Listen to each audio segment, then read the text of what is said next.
when a person is constantly stimulating their senses and desire, and then seeking through material experience to fulfill that desire, you create a person who will be deeply dissatisfied. Deeply dissatisfied, and then experience things that they wouldn't feel or encounter if they were going on another path.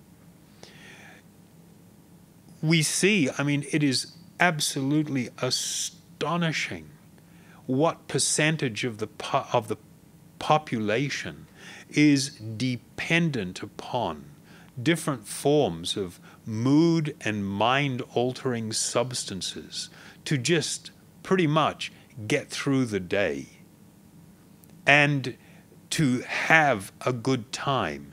People do not find joy unless they are stimulating themselves and engaging in activity and doing things that are actually not good for you and have a detrimental effect. And what it leads to is a state of not peacefulness and restfulness of one's heart, but a state of agitation, a state of anxiety, which leads to depression. It leads to depression. I mean, you've been told again and again that if you have this, if you experience that, if you can get this happening, these are the things that are going to make you happy. And everybody's there. It's just like, you know, these ridiculous things they do on New Year's. Does anybody think New Year's is ridiculous, or am I the only weirdo here? And it's like everybody's trying to squeeze it out, you know? And it's like, oh my God, year after year after year after year, you've got people assembled together. 10, 9, 8, you know, the big countdown. Happy New Year! Yeah! And it's just like, what are you doing? If you were just standing in the middle of the street and doing that on any other day, you would be considered insane. But the fact that you've got all these people together doing it, it's kind of like, it's cool. And everybody just like, yeah, party, party, party.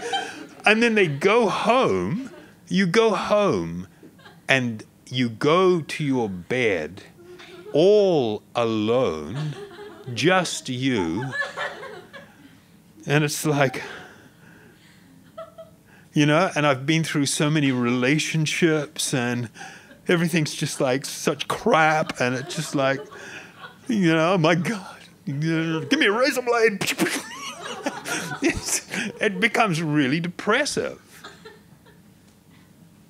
When you have a situation where society is very much focused on activity, that is not going to bring them to a state of peacefulness, but lead to agitation, lead to depression, and lead to great anger. These outbursts of anger, uncontrollable anger, which manifest, and just everything in between. When you do not have a society of individuals that are fulfilled and peaceful, then it is absolutely it's not difficult to then understand why you have a world that is constantly confronted by such violence, by such conflict. I mean, when people pursue the materialistic philosophy, it is the ultimate setup for conflict. The ultimate setup for conflict. In that condition, everybody is very much geared towards exploitation. And you know what? Exploitation is no longer a bad word. Let's exploit the natural resources. Let the manufacturers exploit the consumers. No, we've got to fully exploit this market. The way people talk, the things that 50, 60 years ago, that when I was a kid, they had this concept. I was raised as a Catholic. Maybe that's, I don't know. 7 deadly sins. You've heard of this? 7 deadly sins? I mean, apart from the weird movie that was named The 7 Deadly Sins, which was kind of like, okay, it's kind of reflective.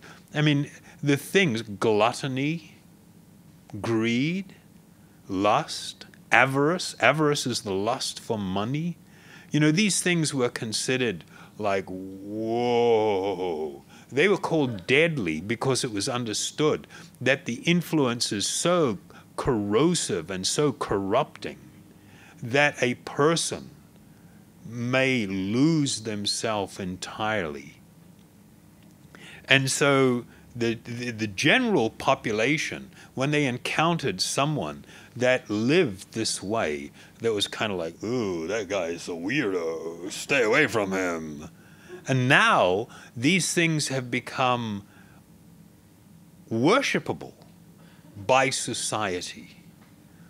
The degree to which pornography has become so pervasive on the internet, and what is going on. If you showed it to a guy that's 70 years old that never seen it, he would be utterly, utterly shocked. He might be somewhat aroused or stimulated, but he would nonetheless be utterly shocked, because it is so beyond the comprehension of how people used to formerly live.